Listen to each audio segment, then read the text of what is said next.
Where is the safest place in Westeros if you as a poor person like living and want to continue to do so? Well, there are arguments that could be made for a couple of different regions that might be a little safer than the rest of them. I think we can all agree where we don't want to live is the Riverlands, because this is where you will not live. You will pass quickly.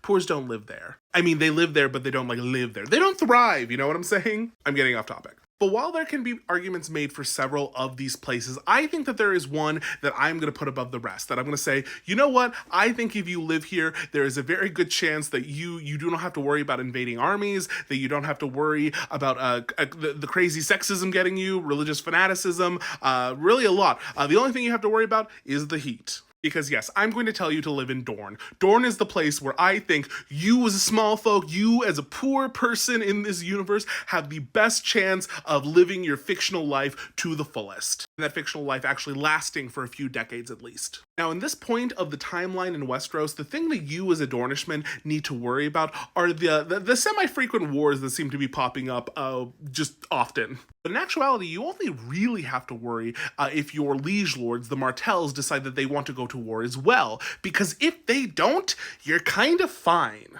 Now, because Dorne is the furthest south of all the kingdoms, it is also the one that borders the least. As you can see, Dorne right here, it only borders the Stormlands and the Reach. This is the reason that the Riverlands are so prone to, not living, because they border 5 of the different kingdoms. They are smack dab in the middle of everybody, and everybody who's in a bad mood has to walk through them first to get anywhere else. But Dorne is not the case. Dorne is its own little peninsula, and they only have 2 kingdoms bordering them, and not only that, those borders are, they're reinforced by giant mountain ranges. These mountains right here are known as the Red Mountains. They basically cut off Dorne from the rest of Westeros. If you are an army in the north that wants to say, hey, Dorne is mine now, you only have 2 places where you can cross with your army. There are 2 passes through the mountains in this whole, big region that are big enough for an army to go through. And they're called the Boneway and the Prince's Pass.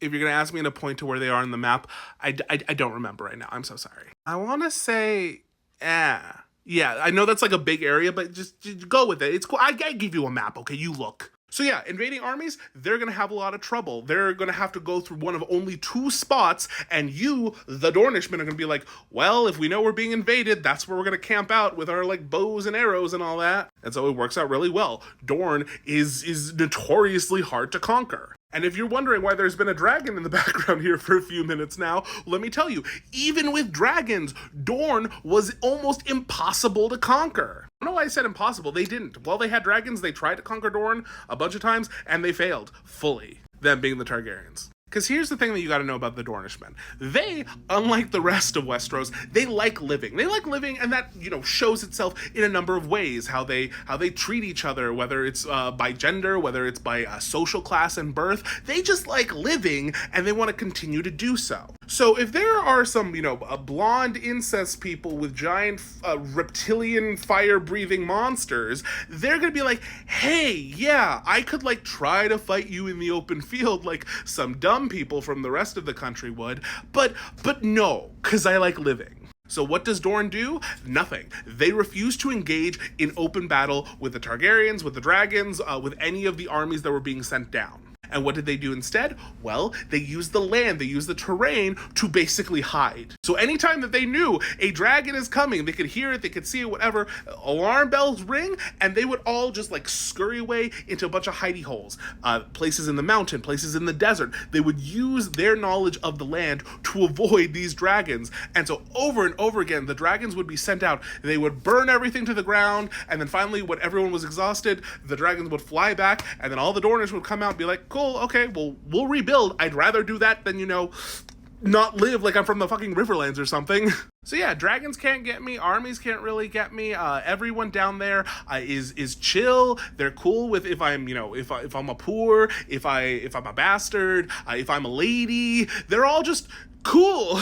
The one negative is that you're in a literal desert. And I hate the heat, so that's gonna be rough for me. But you know what? I'll sweat a little bit. I'm cool with that if I can avoid, living in the Riverlands, for fuck's sake. Okay, good night, y'all.